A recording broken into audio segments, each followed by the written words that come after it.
Hey everyone, this is acyuta-bhava from Nightlight Astrology. Happy Monday, everybody. Today we are going to take a look at Mercury's upcoming square to Neptune. This is a particularly potent square because Mercury's square with Neptune is going to last quite a long time, and that's due to Mercury slowing down right now to station and turn retrograde. So this square will, be around for about 2 to 3 weeks. Really, you'll be feeling it. So we're going to take a look at that today. And before I do that, I want to remind everybody I'm in the midst of promoting my new program right now, Ancient Astrology for the Modern Mystic. It is a 1-year course in ancient Hellenistic astrology. And it meets on Sundays starting in June. I'll take you to my website so you can see it. You go to my courses page on nightlightastrology.com, click on the first year course, and you can learn all about it. It's about 100 hours worth of course content that I teach in live webinars. Of course, the webinars are recorded and archived for you in case you can't make the live class sessions. So you can participate from anywhere in the world, regardless of what your time zone might be. Lots of people follow along remotely and study at their own pace from the recordings. Other people like to attend live. Either way, there are also breakout study and tutoring sessions. There's lots of bonus material, homework, guided reading. You can ask me questions anytime throughout the years we're studying. We also have 12 guest lecturers who come out and give talks. And also toward the end of the class, we bring in live clients. You'll see me read for them. And then we have these breakdown sessions where we spend maybe an hour with a client and then hour to hour and a half breaking that reading down and helping everybody understand everything from craft points to counseling. One of the goals of this program is to really synthesize and blend some of the richness of ancient astrology, which very few people understand or have studied, and but marrying it together with modern archetypal or what's sometimes called psychological astrology. So that's kind of the goal of the course, because those are both forms that I love and appreciate. If you pay before the start of class, you can save $500 off with the early bird payment. You can use the payment plan if you need it. And there's also need-based tuition for people who might need a little help. We try to make the program really accessible. Hope to see some of you there in class.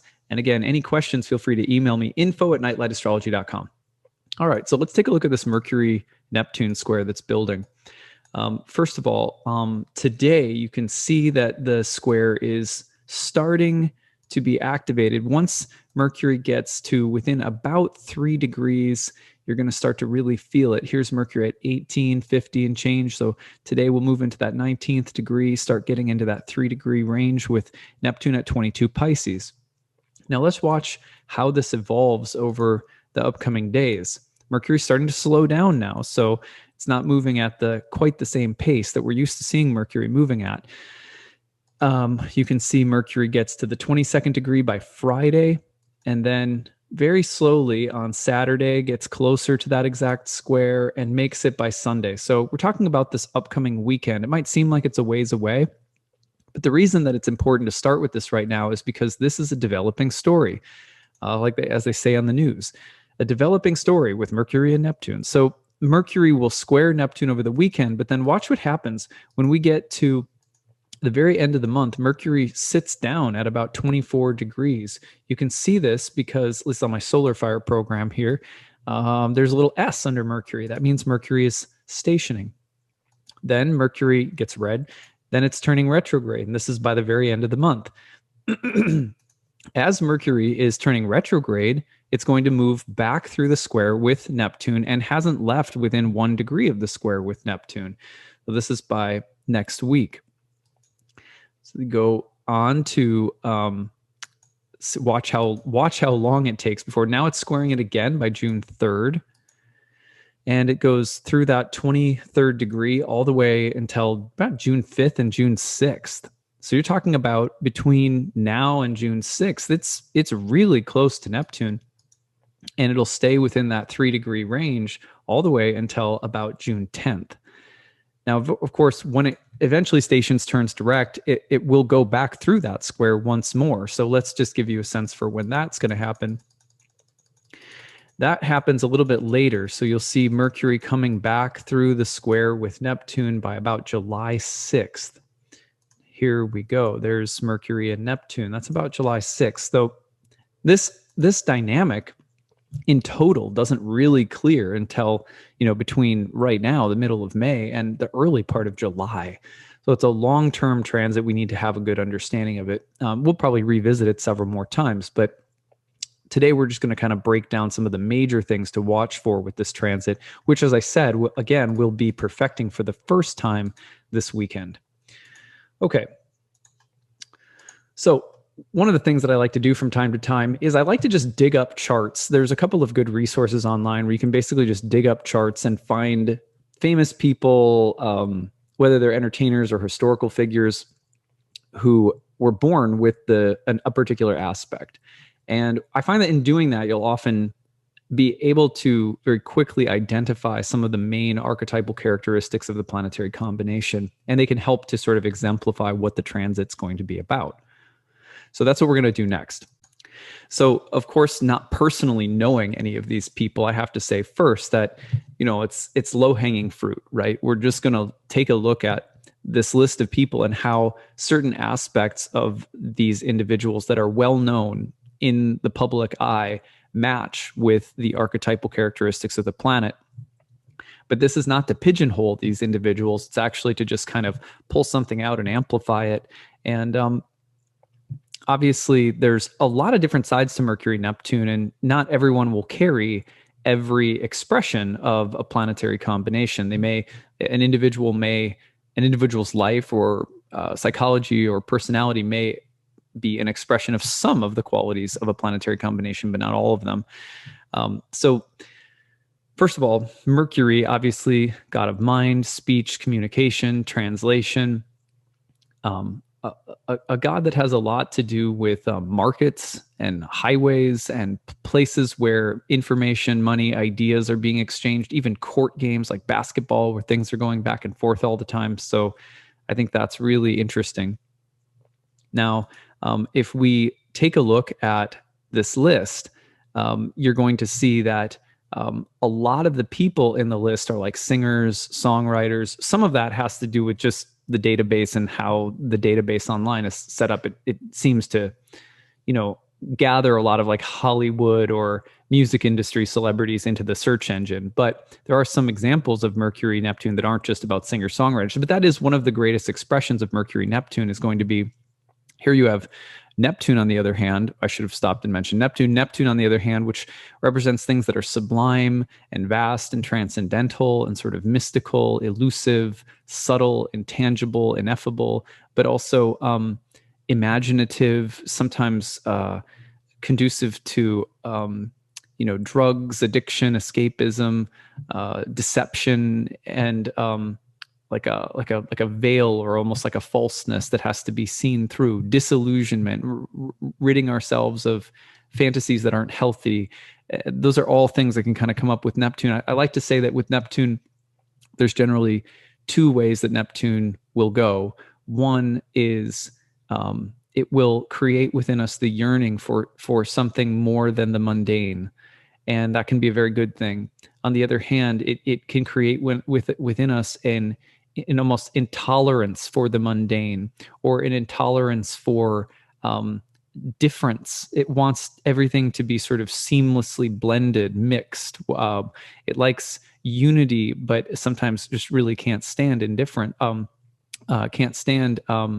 differences, or it'll be almost indifferent to people and their individual uniqueness. It likes to, Neptune, for example, is almost like losing your individuality, which could be nice, like in the state of trance or ecstasy, or maybe people are at a festival and they're dancing, you sort of lose yourself. But Neptune will also almost show indifference toward individuality in favor of collective meldedness or something like that. So at any rate, of course, Mercury Neptune is going to be associated with people who carry some of these mixed qualities together. So here's a good example.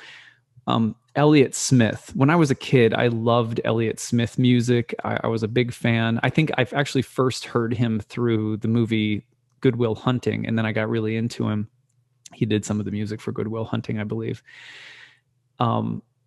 So here's singer-songwriter, beautiful, sort of tragic story. If you know of him, he obviously he died, I think, while trying to get sober from heroin.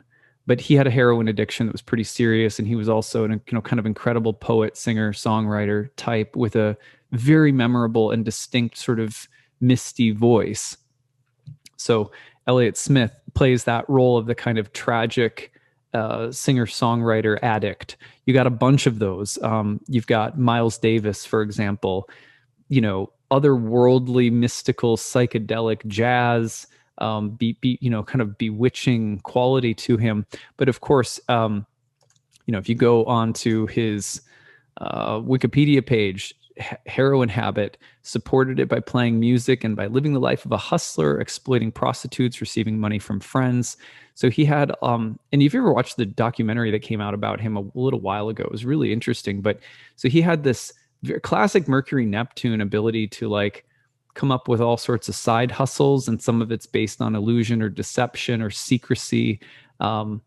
And supporting a drug habit. But then he was also just this otherworldly, jazz, blues virtuoso. I consider kind of a mix. But anyway, so, Miles Davis, another singer-songwriter type with that fluid,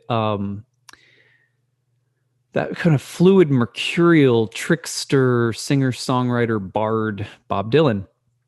There's Bob Dylan. And people who know more about the life of Bob Dylan than I do might be able to say more about how you saw Mercury. If you guys know about Bob Dylan, how else did we see Mercury Neptune on display in his life? Jim Morrison, another singer-songwriter type. There's others too that like Amy Winehouse is a classic example, someone with a really amazing voice. Really talented musician, very mercurial personality, also struggled with alcoholism. Well, that was pretty severe. You have people who are like very far out and spacey, like David Bowie.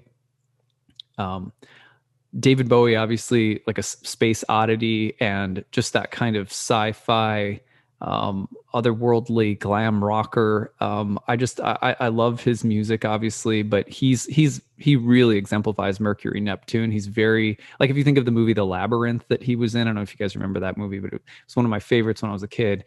And he played the Goblin King, and he in the end of that movie, he's in this castle where the stairs are twisting all around and you can't find your way, and he's kind of this elusive figure in the middle of a labyrinth. Very Mercury Neptune. You also have people like Jim Carrey, incredible comedian, obviously actor, who has this ability to really contort his body and expressions. And that ability to change. And also he like defined the comedic zeitgeist for a while. You'll often find that people with Mercury Neptune are able to tap into the collective mind and imagination, and they somehow represent it. I think David Bowie was similar. You have people who have, maybe cult-like personalities who are able to take in huge amounts of followers with a very compelling message. For example, David Koresh, who is a cult leader. Also, you have people who have a major, I didn't want to get into this so much, but there are people who obviously have major secret scandals associated with them. Jeffrey Epstein, Mercury Neptune, Donald Trump, Mercury Neptune. So you have like anytime that like scandal, the media, disinformation, misinformation, lies, deception, illusion, sleight of hand, I'm doing this, but I'm telling you this, and also people who have the ability to shift and change very, very fluidly and almost maddeningly, for better or worse. Also one of the things that I think characterizes that shift, that ability to change views or change paradigms or change your mind about something, what might seem very dramatic to other people, how profoundly one's mind can change with a Mercury Neptune transit. It's as though there's a sea change in an intellectual or spiritual paradigm. consider, for example, Cat Stevens, whose name is now, I looked it up. What was it? Yusuf Islam. I think that's his like initiated name. He became either like a Sufi or a Muslim. I can't remember. But one of the things that's so fascinating about him is that apparently he had like a near-death swimming incident, like in Malibu or something like that, where he almost died and he called out to God while in the waves. If you save me, I'll dedicate my life to you. And then like a wave like brought him in toward the shore, and he lived. And so that's exactly what he did. He made good on his promise. I always think that that's kind of amazing that he did that. And he gave up, secular music. I mean, I remember, Tea for the Tillerman, Teaser and the Firecat. There were these albums that he made that were just, when I grew up, like when I was learning how to play guitar, like these were some of the first guitar songbooks that I ever got, that my dad got for me.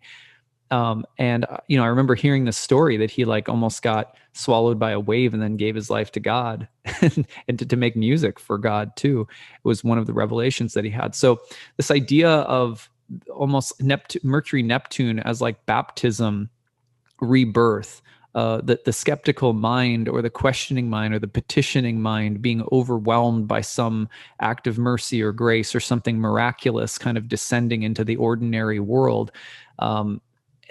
There's just that sort of sublime thing that can happen that can sort of totally shift a person's mind or worldview somehow. That's very Mercury Neptune. People like Lord Byron, who wrote the famous epic poem Don Juan. I don't know if you guys remember that, but that was, obviously the Don Juan motif is really interesting about this guy who falls in love with a lot of women. So, and you have other people who represent that quality of like sweet, soft, gentle, subtle seduction. Audrey Hepburn, for example, Mercury Neptune, and also Audrey Tautou. I don't know if you guys know her, but I think she was in the movie Amelie, if I'm remembering correctly. But both of them, that is the one. I'm 99% sure that's the one. But both of them have this kind of sweet, innocent, unassuming, almost secretive like quality. It's very gentle and alluring. That's Mercury Neptune as well. How about another musician who had a major kind of like conversion experience, Shania Twain? She became a devotee of Saint Mat. I think that's how it's pronounced. And that's like it's like a yoga. It's sort of like a yoga Sufism. It's very similar to Bhakti in some ways. So, giving her, she had this major, very much like Cat Stevens, a major kind of conversion experience. Of course, she's like also called the queen of country pop or something like that. I think one of the best-selling artists of all times, anyway. And of course, she had this kind of Eastern mystical conversion experience. Very fascinating.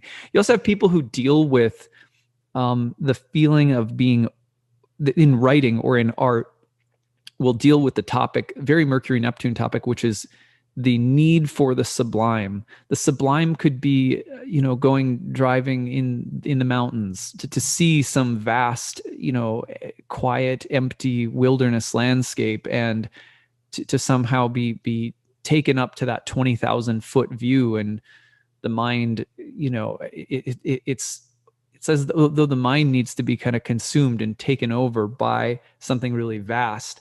So that's Jack London. Jack London, one of the things that, defined Jack London's writing was these vast wilderness landscapes that man had to like deal with in his soul, humankind, so to speak. So Jack London, a lover of the sublime, sometimes dealing with more tragic, heavy themes. You think of someone like Arthur Miller. Also, one of my favorites, singer-songwriters that I think really embodies the Mercury Neptune dynamic, at least when her album first came out, or I think it was her first album came out. I think I was in like junior high or something like that, but it was, or maybe high school, but it was Sarah McLachlan. And she had this just haunting, like beautiful voice, very otherworldly. And she was a part of a wave of, in my memory anyways, musicians where their voices were really distinct and sort of ethereal, and yet they were very popular on the radio. So anyway, just a simple example, but sometimes it's the quality of voice is sort of angelic and otherworldly in singer-songwriters. But all of these qualities doesn't have to be in music. It doesn't have to be, in some great work of art. There can be very mundane, all of these things. Transporting of the mind to another dimension, sort of mystical, otherworldly, deceptive and elusive. It can also be about a great conversion or sort of miraculous eye-opening experiences, sea changes, paradigm shifts that are unexpected, and mercurial personalities that are shifty and soft and subtle and very alluring. I love the Audrey Hepburn and Audrey Tautou comparison that they both had Mercury-Neptune squares, because there's something about both of those women in particular to me that are so indicative of Mercury-Neptune, sort of elusive, secretive, shy, sensitive, subtle, but also like quirky and surprising and playful. So watch, if you've never seen the movie Amelie, like Amelie is like a Mercury-Neptune movie. It's like through and through, it's like Mercury-Neptune. Joseph Campbell, that's the one I'll end with today. How about an exploration of like the mind exploring universal themes, archetypes, mythology, myth, metaphor, story, and being able to see in an almost mandala all of the themes of the world that are shared by different religions and cultures. And of course, one of the things that he's been accused of by scholars who don't like him, I happen to like him, but I understand where people are coming from who don't like him.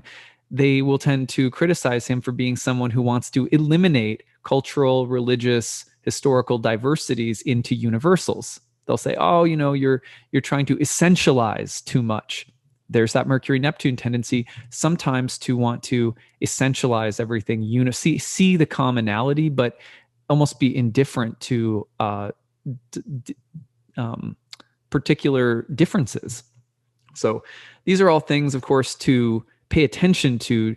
One of the things that you have to do when you're studying archetypes is, in order to learn the language of archetypes, you have to learn how to see them. The transits are the best way to see them. You with astrology anyway, and you can't see them. They're going to show up in ways that you don't always expect. So one of the best ways to prepare for them, so that you can start to see them. When you start to see them, you have a relationship with them. When you have a relationship with them, everything in your life becomes more conscious, and more conscious means more happy, because more conscious means you're being yourself more. Like, you are a conscious being. When we live in unconsciousness, we're not in touch with ourselves. And so we're not in touch with the wellspring of actual joy and happiness. Studying the archetypes brings us into conscious awareness of the field of activities happening around us. So in order to become aware of the transits, you have to prime the pump by describing them in all different kinds of ways as they're starting to come into your field. Then you'll start to see them. You could also notice them in really simple things like, I poured water on a piece of, tech equipment or something. Like, Mercury-Neptune can show up in the simplest of ways. For example, I think I told you guys that I'd been kind of dreading Mars in Cancer, going around some of my planets in Cancer in my birth chart, because last time it happened, I got stung by hornets. Well, this past weekend, as Mars in Cancer was opposing my moon in Capricorn, I tripped, and I was carrying an armful of dishes. I tripped and fell flat onto the floor, and they all smashed. And I was like literally laying on the floor covered in like broken glass. So, and I was on the floor. My wife was like, "Oh my God, are you okay?" And I was just sitting there laughing, because it really hurt my toe. Like, I dropped all the plates on my toe. And then I was laughing, and I go, trying to make dinner in the home, I dropped glass and fell and dropped glass all over the floor, and I'm laying in a pile of broken glass with like an injured foot. And I in my head, I'm realizing all of this, and my wife is like, "Oh my God, are you okay?" And I'm laughing, and she's like, "What?" And I was like, "It came back. It's the hornets again, but this time I got some broken glass on a banged up foot." And my wife was like, "You're so weird, I was like, "It's amazing. It's amazing. My foot's fine. Thank God it wasn't anything worse, but like, that's amazing." And I'm sitting in broken glass, and I was wondering what was going to happen while Mars opposes my moon. So the thing about knowing that these transits are coming, and knowing that we have it's being able to identify this web of archetypes that you may encounter in some way. I mean, maybe someone lies to you. That kind of sucks. Or maybe you don't see something clearly, or, whatever, something might happen like that. Well, when that happens, you can be like, wow, there it is. There's Mercury, Neptune. It's not nearly as threatening, and you can stay in love with the universe. You can stay in love with your experience, and you can stay conscious rather than, if I didn't have this knowledge, I wouldn't be there laughing. This is divine Leela. And I still hurt my toe. I'm not going to say it didn't hurt, but like my immediate understanding of what was happening was so profound.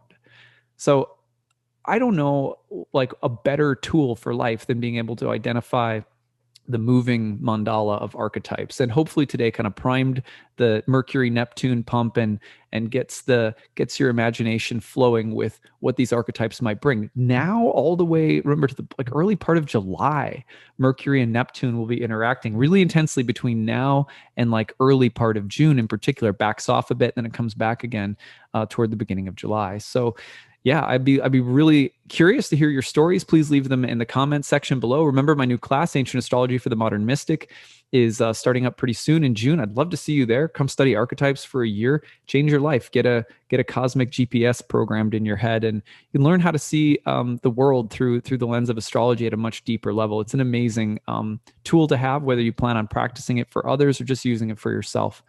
All right. Well, I will see you guys for lots more content later on this week. Take care, everyone. Bye.